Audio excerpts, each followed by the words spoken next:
늦은 밤 실내 수영장의 물결이 천장 조명을 깨물듯 반짝였다. 사람은 거의 없었고 파도 소리 같은 환풍기 소리만 길게 이어졌다. 물 끝에 서서 숨을 고르는 동안 내 어깨로 차가운 물이 천천히 기어올랐다. 그가 와 있었다. 검푸른 트레이닝복, 젖은 머리칼을 뒤로 넘긴 채 낮고 단단한 목소리로 말했다. 숨을 끝까지 내뱉고 천천히 들이마셔요. 호흡은 물 위에서가 아니라 물 아래에서 시작됩니다. 그가 내 손목을 가볍게 잡아 방향을 바로잡았다. 물살이 어지럽게 부서졌다가 다시 붙었다. 가까워진 거리, 눈동자에 흔들리는 조명. 나는 그의 말대로 숨을 내뱉었고 그는 내 긴장을 읽는 듯 더 가까이 다가왔다. 이번엔 제 박자에 맞춰요. 셋에 올라옵니다. 하나, 둘. 셋이라는 말이 나오기도 전에 물 밖으로 올라오는 순간 입술이 스쳤다. 차갑고 짧았고 그러나 불꽃처럼 뜨거웠다. 심장이 2번 크게 뛰고 나서야 나는 뒤로 물러섰다. 지금 방금 그건. 그는 짧게 숨을 고르고 시선을 내리지 않았다. 죄송합니다. 충돌이었습니다. 물 밖에서는 호흡이 더 가팔라질 수 있어요. 오늘은 여기까지 하죠. 그 말은 사과였지만 표정은 사과가 아니었다. 그날 이후로 호흡은 운동이 아니라 기억이 되어 내 가슴을 흔들었다. 다음날 집 현관문을 닫자 쿡 집어넣은 메시지가 울렸다. 회의가 길어져. 먼저 자. 남편의 메시지는 늘 간단했고 늘 늦었다. 거실에는 물병이 덩그러니 놓여 있었고 욕실 거울엔 어젯밤 수영장 냄새가 여전히 배어 있었다. 입술에 손을 대보았다. 아무 일도 아니었다고 스스로 말해보았지만 단정한 문장 끝에는 늘 쉼표가 남았다. 훈련은 계속됐다. 그는 수면 위에 내 어깨선과 팔의 각도를 미세하게 고쳤다. 손은 언제나 필요한 만큼만 닿았고 눈빛은 언제나 그 이상의 말을 했다. 허리를 잠깐 더 세워요. 숨을 반만 마시고 반은 남겨둡니다. 욕심내면 빠집니다. 그의 말은 수영에 관한 것이었지만 나는 그 말이 수영에만 관한 게 아니라는 걸 알았다. 밤 수영이 끝나고 탈의실로 향하는 복도 창문 밖으로 빗방울이 유리벽을 흘러내렸다. 그가 우산을 건넸다. 돌아가는 길은 어둡습니다. 비까지 오고. 우산 속은 좁고 따뜻했다. 그의 어깨와 내 어깨가 살짝 닿았다 떨어졌다. 바닥에 물자국이 길게 이어졌다. 집 앞에 도착했을 때 그는 우산을 반으로 접으며 낮게 말했다. 호흡은 멈추지 말아야 합니다. 나는 문고리를 잡고 고개만 끄덕였다. 아무 일도 없었다. 하지만 다음 수업이 기다려졌다. 수영장에는 늘 사람들이 있었다. 아침엔 아이들, 오후엔 직장인, 저녁엔 나처럼 무언가에서 잠시 도망친 얼굴들. 그중 한 명이 내 옆 라인에서 자주 머물렀다. 팔찌가 유난히 반짝이는 여자였다. 물 위에서 그는 내 쪽을 스쳐보며 웃었고 나는 애써 시선을 돌렸다. 샤워실 앞에서 팔찌 여자가 말을 걸었다. 코치님이 개인 레슨 붙으셨네요. 축하해요. 목소리는 친근했지만 끝이 차가웠다. 그녀는 머리칼을 짜며 덧붙였다. 그런데 코치님 약혼한 거 모르셨어요? 여자들이 줄 서는 사람이라서. 샤워기의 물줄기가 갑자기 차갑게 느껴졌다. 나는 미소를 지으며 고개만 끄덕였다. 한 번 더 숨을 길게 뱉었다. 그날 밤 그는 레인 끝에서 손가락 2개로 물살을 가리켰다. 오늘은 자명을 길게 갑니다. 공포가 밀려오면 그 공포를 세어보세요. 하나, 둘, 셋 공포도 숫자를 세면 줄어듭니다. 나는 그의 손짓에 따라 물 아래로 몸을 낮췄다. 멀어지는 타일 바닥, 가까워지는 수면 위 반짝임. 귀 속에서 새는 숫자가 고무줄처럼 늘어났다. 숨이 부족해져 올라올 때 그는 이미 내 앞에 있었다. 물 밖으로 얼굴을 올리는 순간 다시 입술이 스쳤다. 이번에는 분명 우연이 아니었다. 심장 한 박자를 잃었고 물 위에 맺힌 방울들이 산산이 흩어졌다. 왜 그러세요? 그는 오래된 사실을 꺼내듯 조용히 말했다. 호흡을 가르치다 보면 어떤 사람은 스스로 숨을 거두려고 합니다. 저는 그걸 붙잡습니다. 무슨 뜻인지 알 것 같다가도 알 수 없었다. 우리는 각자 샤워실로 향했다. 샤워기 소리 사이로 팔찌 여자의 웃음소리가 물에 젖어 들어왔다. 집에서는 여전히 메시지만 울렸다. 이번 주는 지방. 주말도. 냉장고에는 남편이 사온 건강식 도시락이 몇 개 놓여 있었다. 성실함과 부재가 동시에 들어있는 표정. 포장을 뜯는 동안 나는 수영장 천장의 빗무리를 떠올렸다. 그리고 그 빗무리의 중심에 서 있던 한 번도 스스로의 숨을 놓지 않던 남자의 얼굴을 떠올렸다. 소문은 물처럼 스며들어왔다. 프런트 앞에 줄 선 사람들 사이 누군가가 낮게 속삭였다. 개인 레슨 요즘 누구지? 그 말은 곧 그 사람 결혼했대로 번졌고 결국 약혼녀가 자주 왔다 가더라로 때를 지었다. 나는 들리지 않는 사람처럼 고개를 숙였다. 팔찌 여자는 스핀드라이어 앞에서 내게 손수건을 건넸다. 입술이 텄네요. 물에 오래 있으면 그래요. 나는 손수건을 받지 않았다. 대신 지금껏 배운 호흡을 천천히 반복했다. 숨을 끝까지 내뱉고 반만 들이마시는 법. 욕심내면 빠지는 법. 어느 날 그는 개장 전 텅 빈 수영장을 보여주었다. 물은 잔잔했고 천장등은 절반만 켜져 있었다. 소독약 향이 선명했다. 여기가 제 아침입니다. 아무도 없는 물, 아무도 없는 박자. 그는 수면을 손끝으로 가르며 말했다. 우리는 다들 자기만의 박자를 갖고 살아야 합니다. 누군가를 억지로 맞추려 하면 모두 지칩니다.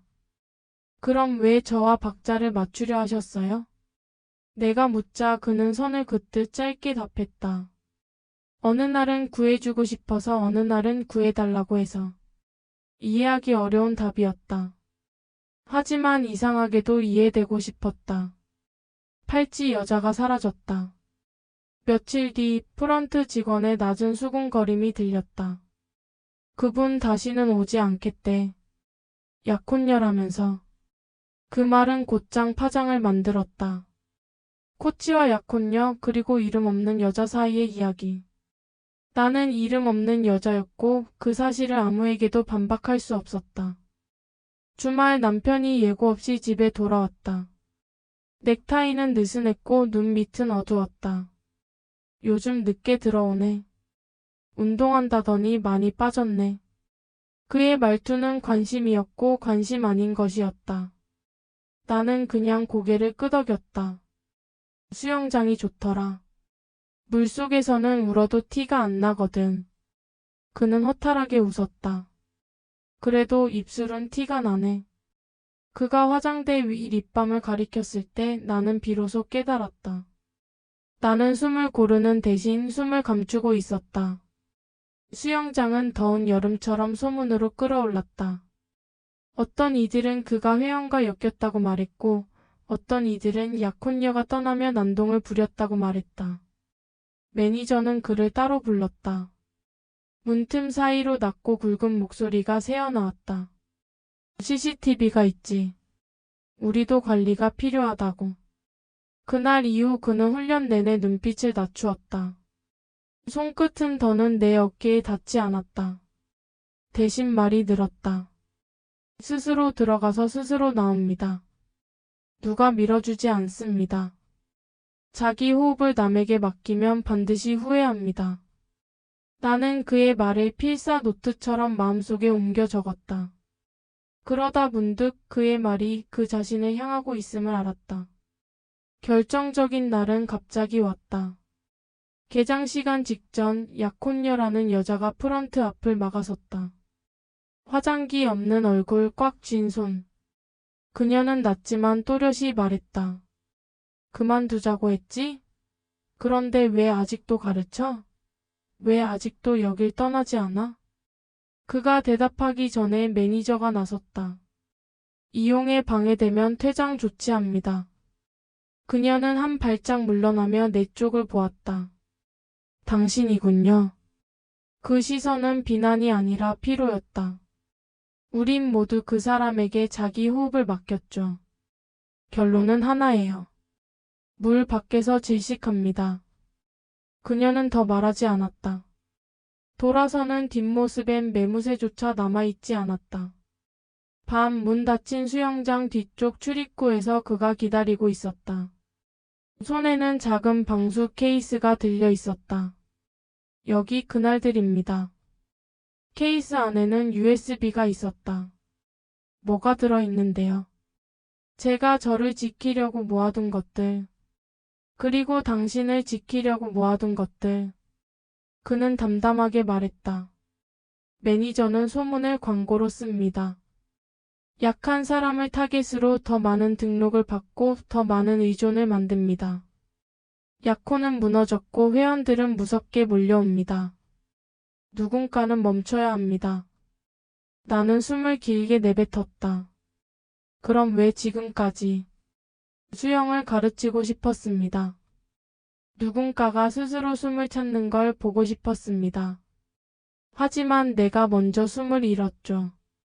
그가 USB를 내 손바닥에 올려놓았다. 당신이 가지세요. 당신은 괜찮아야 합니다. 다음 날 매니저는 나를 불렀다. 칸막이 너머로 그의 눈빛은 계산기 같았다. 개인 레슨은 여기까지죠. 환불은 어렵습니다. 규정이 그래요. 그리고 조용히 다녀주셨으면 합니다. 구설이 많아지면 서로 곤란하잖아요. 나는 USB를 꺼내 책상 위에 올려두었다.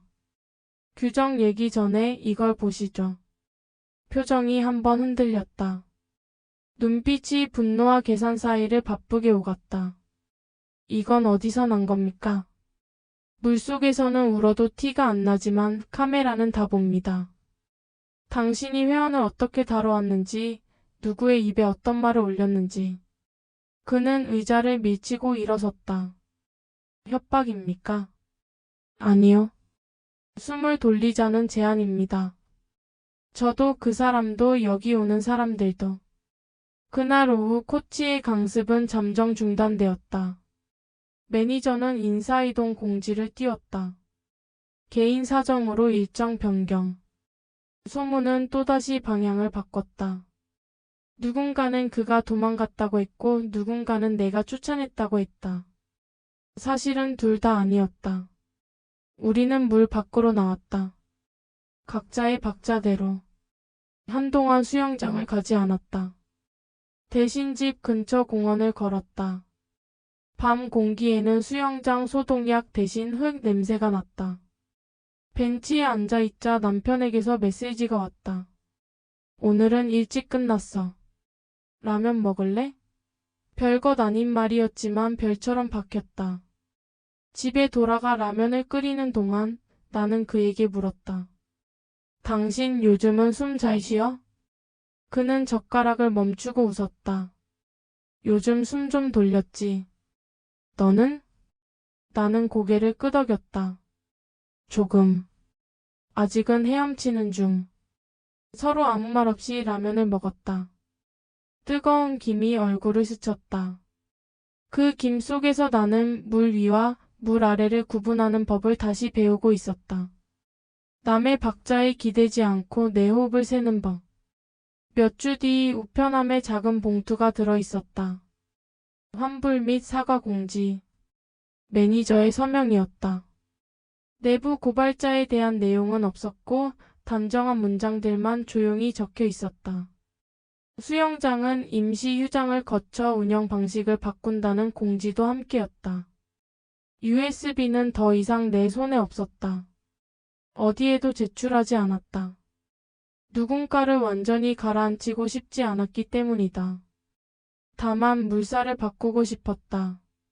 시간이 지나 나는 다시 물 위에 섰다. 다른 곳, 다른 강사, 다른 조명. 새 강사는 내게 말했다. 숨을 끝까지 내뱉고 반만 들이마십니다. 나머지 반은 여분으로 남겨두세요. 급하게 필요할 때를 위해. 나는 미소를 지었다. 그건 수영만의 법칙은 아니군요. 그는 고개를 끄덕였다. 삶도 그렇죠. 물속으로 몸을 낮추는 동안 나는 예전의 입술 대신 내 심장의 박자만을 생각했다. 욕심내면 빠진다. 그러나 박자를 알면 헤엄쳐 나올 수 있다. 이 이야기는 누군가의 비밀 연애가 아니다. 한 사람의 호흡이 다른 사람의 박자에 맞춰 흔들리다 다시 제 박자를 찾기까지의 기록이다. 누군가는 유혹이라 말할 것이고 누군가는 복수라 말할 것이다. 나는 이제 안다. 이름이 뭐든 결국 중요한 건 숨을 잃지 않는 일이다. 물 위의 반짝임이 눈을 속일 때 물 아래에서 새는 숫자가 우리를 살린다. 여러분 혹시 지금도 남의 박자에 맞추느라 숨이 가쁘신가요? 오늘의 이야기가 잠깐이라도 호흡을 돌릴 틈이 되었길 바란다. 그리고 다음 이야기에서도 우리는 또 다른 물결을 건널 것이다. 영상이 도움이 되었다면 여러분의 작은 관심이 큰 힘이 됩니다. 구독과 좋아요, 알림 설정까지 부탁드립니다. 당신의 박자는 당신이 정합니다. 다음 이야기에서 만나요.